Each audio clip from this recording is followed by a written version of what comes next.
Life Audio.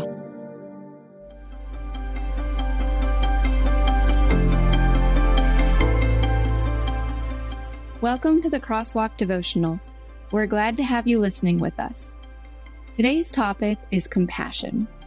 We'll return with the devotional after a brief message from one of our sponsors.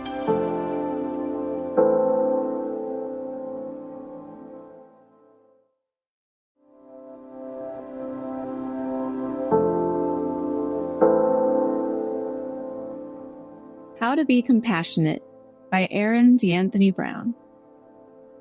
Therefore, as God's chosen ones, holy and dearly loved, put on compassion, kindness, humility, gentleness, and patience, bearing with one another and forgiving one another if anyone has a grievance against another.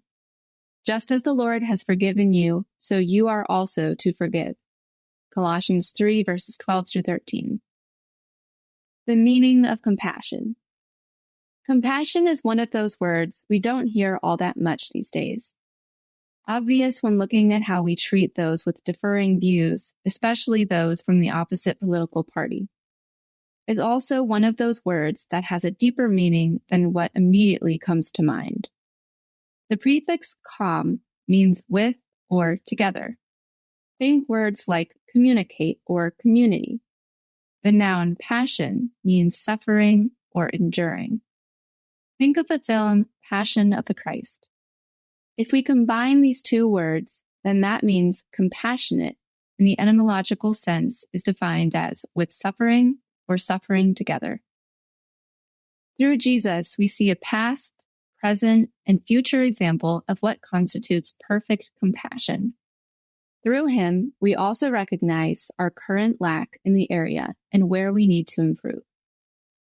Compassion is not just one to restore civility to the dinner table or our conversations at work and online.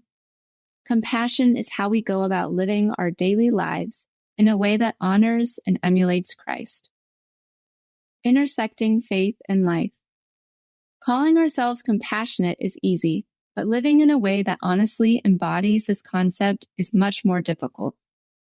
However, difficulty is one of the markers of a Christian life, as is togetherness, as is suffering. We can do all things through Christ who strengthens us, including becoming more compassionate. Philippians 4:13. If that's the change you want to start making today, here are a few suggestions. Slow to speak. My dear brothers and sisters, understand this. Everyone should be quick to listen, slow to speak, and slow to anger. James 1:19. One of the telltale signs of a modern-day conversation is how fast each person is to speak, and not just to speak, but speak about themselves. Speaking does not have the same power to teach us as listening, because usually we're speaking about what we already know. On the other hand, when we choose to listen, we take in information we often do not already know. The slower we can be to speak and the faster we can be to listen, the more we'll ultimately learn. Furthermore, the greater compassion we'll be able to share with others. People feel seen and acknowledged when you listen, not just when you speak to them. In fact, speaking to someone and not listening can have the opposite effect. As believers, we want people to be aware of and believe in their worth in Christ. Listen intently. While we should be slower to speak and quicker to listen, we shouldn't aim to listen passively. We should listen intently with the aim of understanding the other person. People who listen just to respond are fostering dissension, not compassion. With greater understanding comes more fruitful discussions and deeper relationships. People feel a sense of belonging in the places where their voice is heard. Ask questions. One great way to show you're listening and to gain understanding is to ask questions.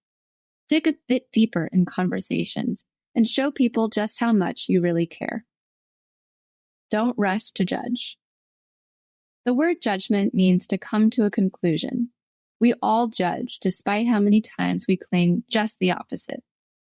Living as a Christian requires judgment, namely discerning between good and evil, virtue and sin.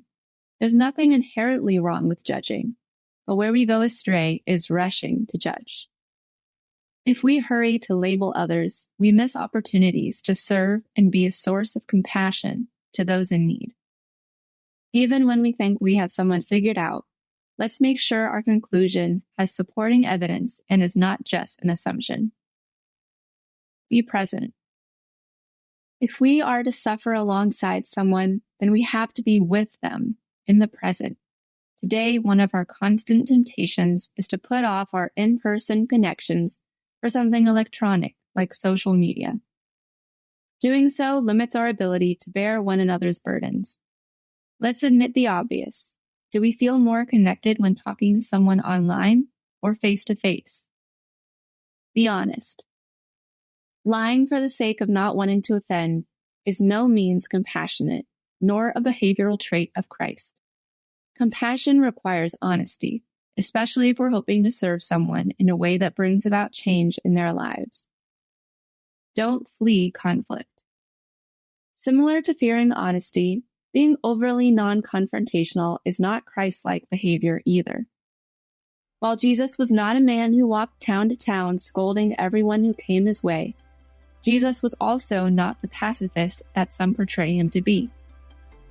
There is definitely a balance to strike up between being confrontational and not, but what is important is that we don't shy away from conflict.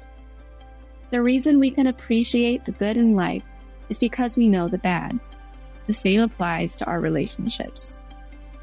For further reading, Ephesians 4:32, Galatians 6:2, Matthew 9 verses 35 through 38, 2 Peter 3:9, and Romans 12:2.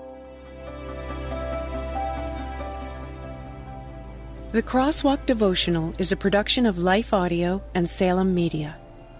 If you liked what you heard today, please take a second to rate and review this podcast in your favorite podcast app so that more listeners like you can find the show. For more faith-filled, inspirational podcasts, visit us at lifeaudio.com.